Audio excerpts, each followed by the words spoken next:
영국 북부현 황야지대. 오늘의 주인공 데이빗은 친구 잭과 함께 영국으로 배낭여행을 온 미국인 대학생입니다.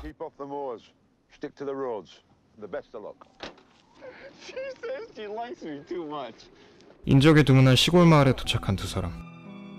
잠시 숨을 돌리기 위해 도살된 양이라는 기괴한 이름의 술집에 들어갑니다.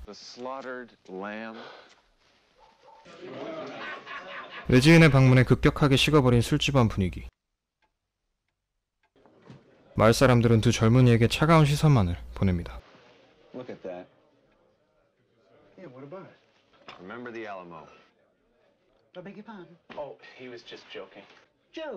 다행히 농담으로 분위기가 조금 풀리려나 했는데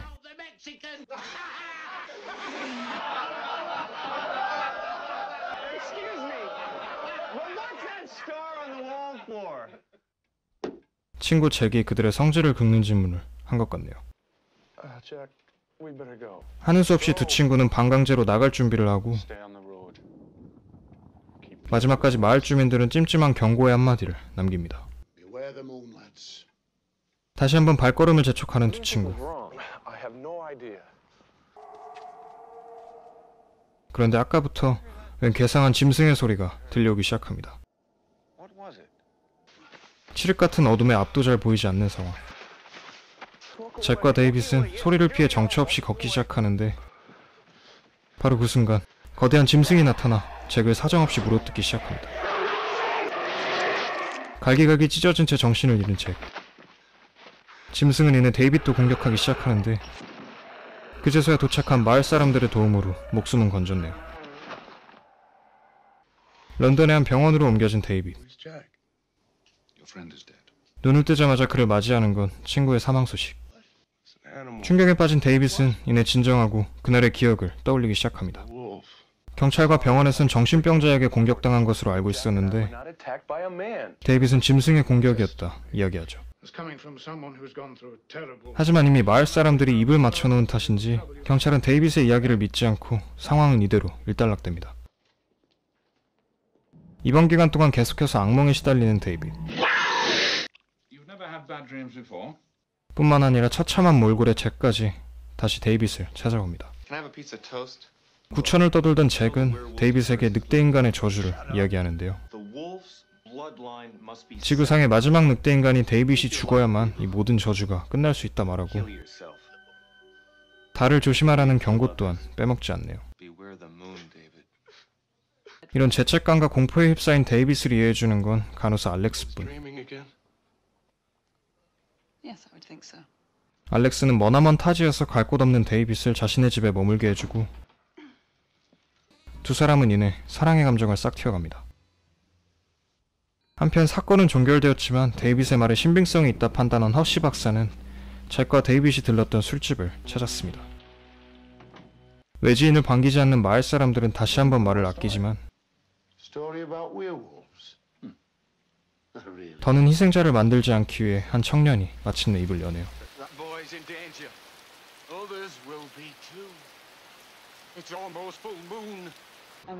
그 무렵 출근한 알렉스를 뒤로하고 데이빗은 홀로 집에서 여유를 즐기는 중인데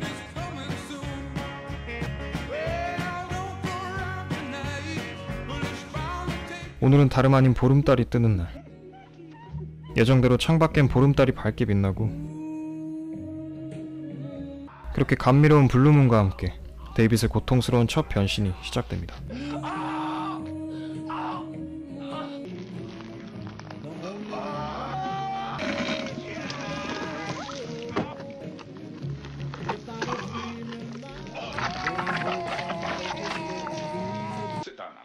늦게서야 병원에 도착한 허쉬 박사.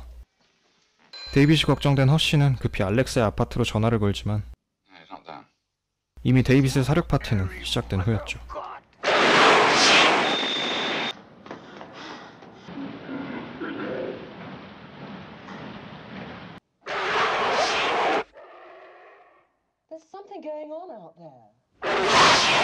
다음날 아침, 정신을 잃은 데이빗이 눈을 뜬 곳은 동물원의 늑대우리.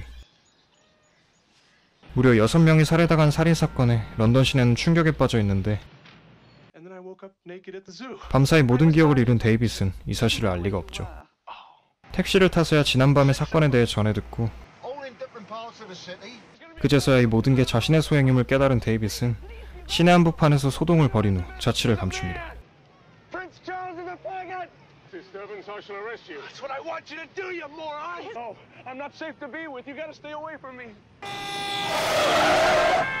데이빗의 소식에 대해 전해들은 경찰과 허쉬 박사는 이내 데이빗의 뒤를 쫓게 되죠. 그 사이 데이빗은 미국의 가족들과 통화하는 중인데 전화를 끊자마자 자신의 손목에 칼을 가져다 대네요. 과연 데이빗은 이대로 자살을 택하게 될까요? 수백 년간 이어져온 늑대 인간의 저주는 과연 어떤 결말을 맞이하게 될까요? 지금부터는 영화의 결말을 포함하고 있습니다. 결말을 원치 않으시는 분들은 참고해주세요. 도저히 맨정신으로는 손목을 긋지 못하는 데이빗. 전화부스에서 나오자 건너편에서 잭이 그를 기다리고 있고 잭의 뒤를 쫓아 성인영화 극장으로 들어갑니다. 전보다 더 처참한 몰골의 잭과 잭이 소개해주는 늑대인간의 희생자들. 죄책감을 느낀 데이빗은 뒤늦은 사과를 전해보네요. 더는 희생자가 나와선 안 된다며 이들은 다 함께 데이빗의 자살 방법을 고안하기 시작합니다. 그 사이 건물 밖엔 어느덧 보름달이 떠오르고 데이빗은 다시 한번 늑대인간으로 변하기 시작합니다. 그리고는 어김없이 늑대인간 데이빗의 끔찍한 사륙이 시작되죠. 소란스러운 바깥 상황에 잠에서 깬 알렉스와 뒤늦게 도착한 경찰병력.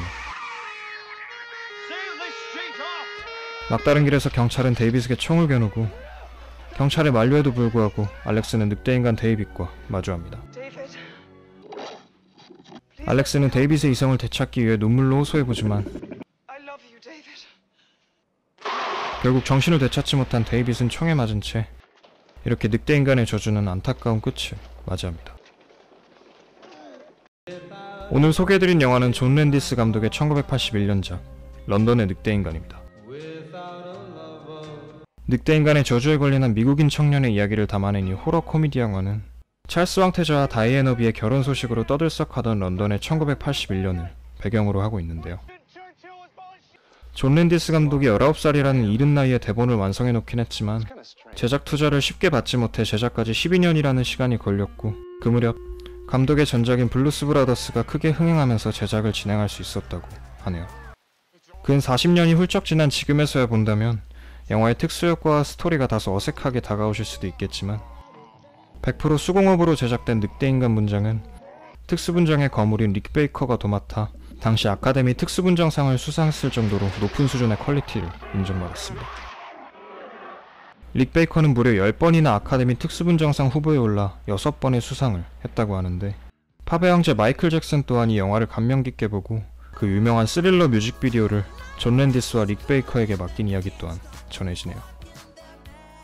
오늘 저희가 준비한 이야기는 여기까지입니다. 재밌게 보셨다면 구독과 좋아요 부탁드리고요. 저희는 더 알찬 주제로 돌아오도록 하겠습니다. 영화와 함께라면 근심이 없다. 지금까지 무비먼이었습니다. 감사합니다.